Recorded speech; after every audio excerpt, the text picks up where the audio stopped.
সামর্থ্য থাকলে কখনোই গ্রামে থাকা উচিত নয়। গ্রামে ১০০ বিঘা জমির মালিক হওয়ার চাইতে শহরে এক টুকরো ভাড়া বাসায় থাকা অনেক ভালো, অনেক আরামদায়ক, অনেক সম্মানের। গ্রামে স্থায়ীভাবে বসবাস করাটাকে কোন সূচকে এগিয়ে রাখা যায়? আসলে এখানে বেশিরভাগ মানুষ এতটাই টক্সিক যে তারা নিজেদের ব্যক্তিগত জীবনের চাইতে আপনার জীবন নিয়ে বেশি চিন্তিত।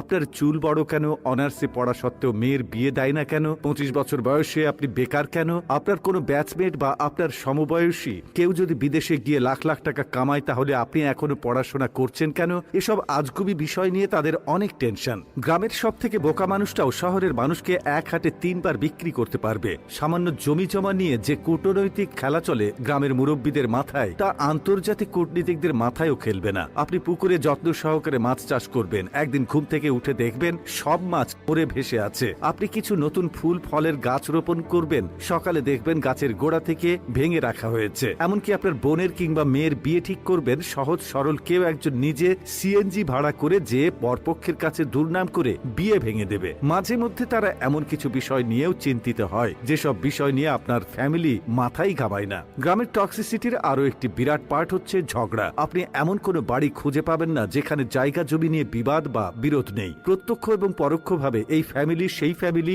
একজন আরেকজনের সাথে ঝগড়ায় লেগেই থাকে। ১ ইঞ্চি জায়গা জমি নিয়ে মামলা মোকদ্দমা, অশ্লীল ভাষায় গালি, মাথা ফাটি চলতেই থাকে হর হামেশাই। এইজন ওইজনের নামে গোপনে প্যাঁচ লাগিয়ে ঝগড়া বাঁধিয়ে দেওয়া, কাউকে পছন্দ না হলে তাকে নিয়ে গ্রামের জনে জনে কুৎসা রটনা করা, এমনকি বিবাহের প্রস্তাব আসলেও গোপনে প্যাঁচ লাগিয়ে দেওয়া যেন গ্রামের মানুষের নিত্যদিনের কাজ। গ্রামের বেশিরভাগ মানুষ এতটা অজ্ঞ যে তারা সফটওয়্যার ইঞ্জিনিয়ার বোঝে না, ইলেকট্রিক্যাল ইঞ্জিনিয়ার বোঝে না, এমনকি এমবিবিএস ডাক্তার মানেও তারা বোঝে না। তাদের কাছে সরকারি চাকরি মানেই পুলিশ হোক সে কনস্টেবল, আর্মি হোক সে সৈনিক, পিয়ন কিংবা প্রাইমারি স্কুলের শিক্ষক, এগুলোই তাদের কাছে সরকারি চাকরির মানদণ্ড। একজন নার্সকে তারা যেমন ভাবে ডাক্তার ভাবে, তেমনি ভাবেই একজন সরকারি মেডিকেল এমবিবিএস বা অন্যান্য ডাক্তারি ডিগ্রিধারীদেরকেও তারা একই রকম মনে করে। তাদের কাছে আপনি সরকারের কততম গ্রেডের চাকরি করেন তার চাইতে বেশি ইম্পর্ট্যান্ট আপনি প্রাইভেট জব করেন নাকি গভর্নমেন্ট। আপনি প্রাইমারি স্কুলের পিয়ন হলেও হয়তোবা তারা মেয়ে বিয়ে দিতে চাইবে, কিন্তু যদি শোনে আপনি প্রাইভেট কোম্পানির চাকরি করেন,